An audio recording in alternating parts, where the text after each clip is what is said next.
Hey everyone, Wolf Lord Rho here. Today we continue our Ultramarines week special with the current status of Cato Sicarius and his future within the chapter. General spoiler warning to begin, as today we will be referencing events from across the Warhammer 40k universe. As always, I really recommend you read the stories for yourself first without spoilers, as that's the best way to enjoy the lore for yourself. But with that said, let's just jump straight in. Okay, so yesterday we discussed the long-time rivalry of Cato Sicarius and Severus Agenman, the two contenders hotly debated to be the successor to Marneus Calgar, come that fateful day. And it was most definitely a tense rivalry to say the least, for you couldn't find two more different personalities or tactical views of war. However, we know since then, Sicarius has had some very big changes and experiences to his situation. After accompanying the returned Primarch Rabute Guilliman on his crusade to Terra, Sicarius was present for the revelation of the Primaris and the launch of the Indomitus Crusade, before unfortunately becoming lost in the warp aboard the vessel the Emperor's Will. For 5 years, Sicarius, the warriors of the Second, valiant crew were adrift within the warp, fighting back the horrors of chaos on a daily basis. To say this must have left its scars would be a monumental understatement, even for Adeptus Astartes. Surprisingly, it was still the legacy of the Damnos incident that seemed to eat at Sicarius the most, as revealed within the novel Knights of Macragge. In a moment of private conversation with Sergeant Dacius, Sicarius admits he doesn't want Damnos to be his legacy. Your honours are long and glorious, Cato. They will not end here. Sicarius's face darkened and he turned to look into the shadows. I'm not concerned about that. Some battles leave a mark, even those we think we have left behind. You mean Damnos? He scowled, angry at the memory and not Dacius. Of course I mean bloody Damnos. You came close to death. I thought you were dead that first time. I thought I had lost my edge, Retius, he said. After I fell to him, I threw myself into the business of war with such abandon. Seems foolish now. I do not want recklessness as my legacy. You are hard on yourself, Cato. After what you endured, no apothecary can heal a wound like that. Not truly. It sticks with you, like a brand under the skin, fused to the bone. Dacius's eyes narrowed. Sicarius caught the look and knew the sergeant had realised what he drove at. Several of the crew have reported seeing visions. Our brothers too. Venatio and what remains of the mortal Medicae is keeping a close watch. Dacius tapped his one good eye. As am I. The warp. It has a way of twisting things, memories and half-truths. It is important to remain vigilant, said Sicarius, meeting the veteran's gaze again.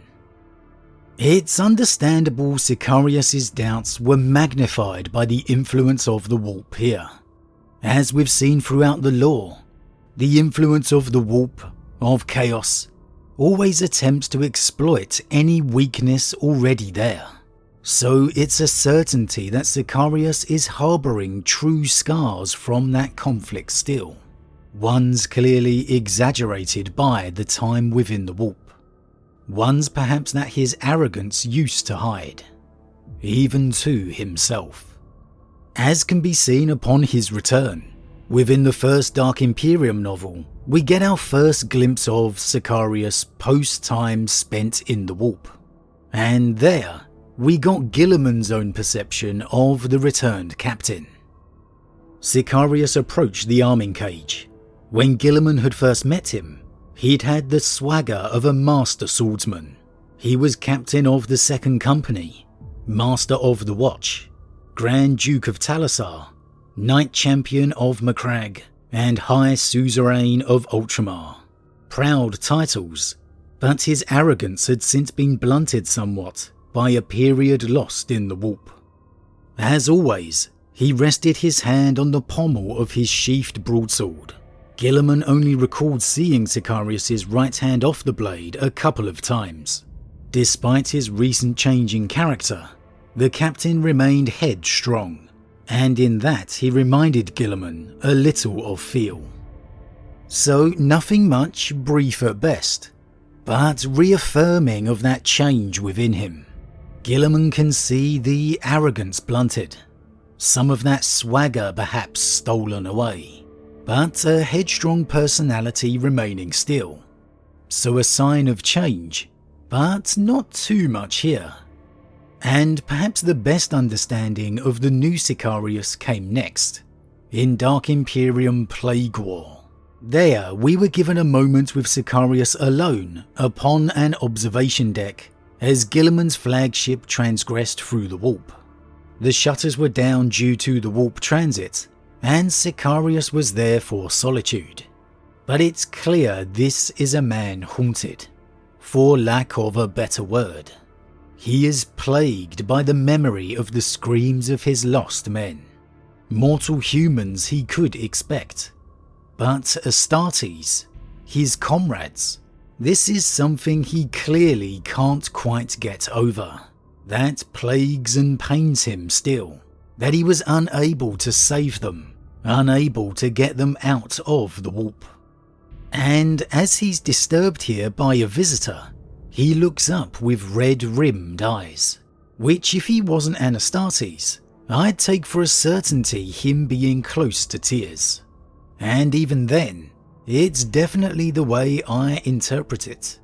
And this one moment reveals that it's far more than just a blunting of arrogance that's transpired within Sicarius. That this is a man in truth, clearly suffering some form of post-traumatic stress, or at least as much as a genetically modified space marine can. Something it appears he may even be able to hide from Guilliman. The Primarch perhaps not quite fully aware of the extent of Sicarius's inner turmoil.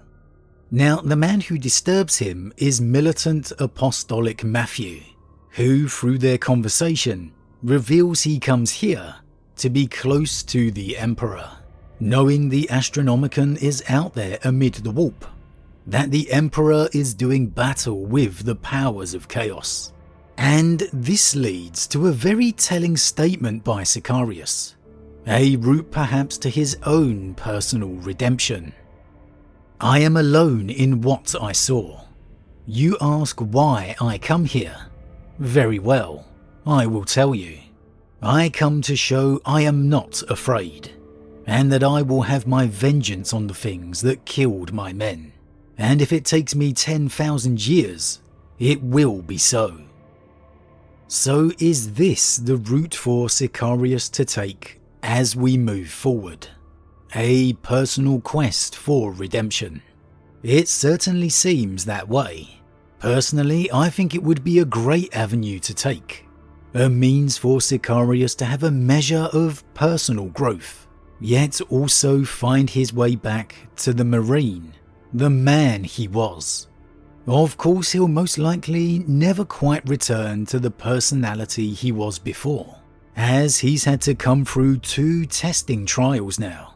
The first being the Damnos incident, the second the multiple years adrift in the warp. But if anyone can purge those inner demons, exact a measure of vengeance against the ruinous powers, then surely it's Sicarius. Now the fight against chaos for the ordinary men and women, even Astartes, is eternal. But perhaps Sicarius being by Guilliman's side as the captain of his bodyguard, well, maybe this actually will work and be the means by Sicarius accomplishing his goal. For there are few things in the galaxy that can bring a true death to the demon. Give Sicarius the vengeance he so desires. He needs. The Emperor's power, the sword wielded by Guilliman, is one of those things. Sicarius alone may not be able to bring a true death to the forces of chaos he faces, but by being by Guilliman's side, he can at least ensure it transpires. And in uttering that outburst to Matthew, maybe it has enabled Sicarius to take a step along that path, become a measure closer to that convinced man of old. We don't see too much of him within the last Dark Imperium novel, Godblight, but we do get a scene of him barring Tetrarch Felix's entry to Guilliman's chamber.